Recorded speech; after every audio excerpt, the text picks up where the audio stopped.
सम्पूर्ण न्यायप्रेमी आमा बुवा दाजुभाइहरूमा मेरो हार्दिक नमस्कार।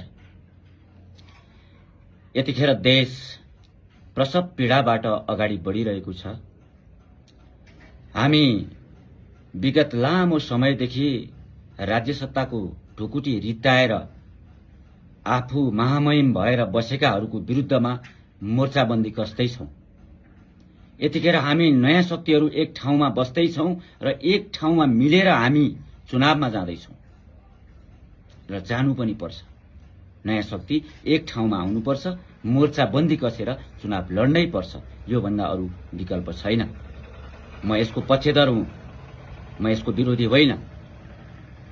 र अस्ति 5 गते चितवनमा उज्यालो नेपाल पार्टीको कार्यक्रममा बोल्ने क्रममा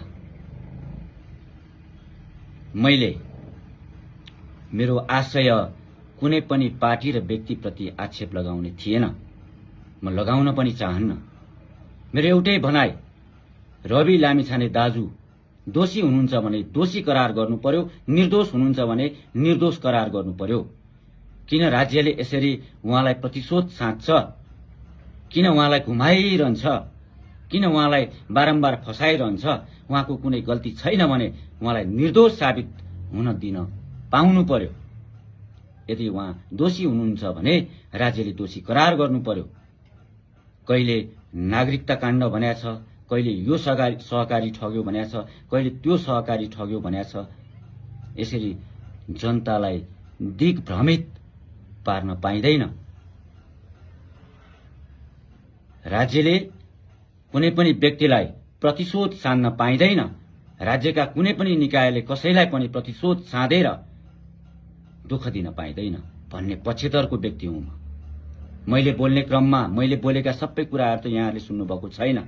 जुन किसिमले तोडमोड गरेर मिडियामा ल्याउने काम गरियो, खैर केही छैन। यदि मैले बोल्दाखेरि रासोपा परिवार र रवि लामिछाने दाजुप्रति कुनै असर पुर्याएको रहेछु भने मलाई माफ गरिदिनुहोला। म सधैँ तपाईहरुको पक्षमा नै छु। मलाई माया ममता सल्लाह सुझाव दिनुहोला। म सधैँ तपाईहरुको पक्षमा नै रहनेछु। नयाँ शक्तिहरूको पक्षमा नै रहिरहनेछु। नयाँ शक्ति एक ठाउँमा हुनुपर्छ भन्ने मूल्य मान्यता राख्दछु। र मलाई सामाजिक सञ्जालमा जुन किसिमले कमेन्टहरू मेरा फेसबुकका प्रोफाइलहरूमा, मेरो श्रीमतीको प्रोफाइलहरूमा, मेरा परिवारहरूको प्रोफाइलहरूमा गएर गर्ने कामहरू यहाँहरूले गरिरहनु भएको छ।